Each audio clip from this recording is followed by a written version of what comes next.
But I did watch you go through the ups and downs, and I heard a saying that sort of caught on for most of you, and it was like, go with the flow. Go with the flow. Let it go, right? Because there's significance in the seeming insignificant. When you show up to a building and, it says, the Western sense of justice comes in, like, it's 10 o'clock, and then somebody shows up at 10:30, you're like, what? It's just a different mindset. But if you can kind of like let go of what you think it should be, there's beautiful magic in India. And this is my 5th time here, and every single time I get some kind of magic that like moves something inside of me. And I hope that your time here, you've been able to let go of some of that stuff that may have been blocking you and allow in that magical energy. Because the spirituality is baked in.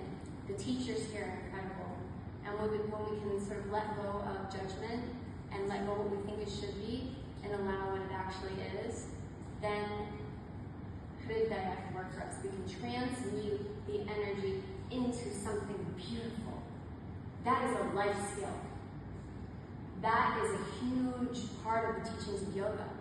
Yoga's Chitta Vritti Nirodha is about joining consciousness in the heart space so that you can see from that space, because battling your mind, as Ochi was saying in a lot of the meditations, it's like, a lot of it's nonsensical, it's like, it's like fighting the waves of the ocean. It's kind of like you're going to exhaust yourself. Rather, if you can learn how to drop in your heart and soften with compassion, and I saw y'all doing it for each other, like one person needed something, we needed a thermometer, we got a thermometer last night, we needed a snack, we got a snack, lending a mala, lending a scarf, like all these different things.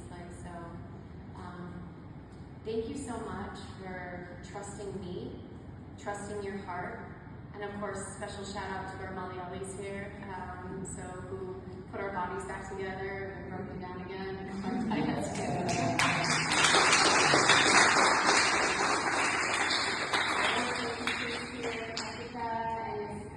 thank you so much for your wonderful teachings. I saw the students having breakthroughs, and it was just, thank you for helping stitch together some of the things that we learned in the West into true, authentic teaching from India. So thank you so much.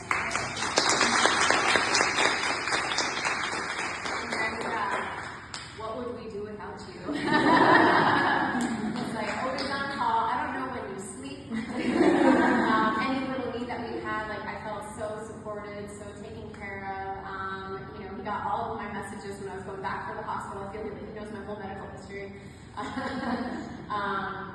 And then mostly all to Guruji Shashi, who kindly let us come into his shalas and trusted us, and even let us light things on fire, and trusted that we wouldn't burn down the place, and did some special things, including this moment right now. So I hope that you take this. I hope that everybody kind of, you're going to do some processing after this. Just so you know, I'm here for you. Sometimes things hit you a little later. So, keep reaching out, keep staying connected, because, and again, this is another, I was just like nodding my head so much in the meditation this morning. We are mirrors to one another. We are messengers to one another. And sometimes the things that are reflected are not the most flattering.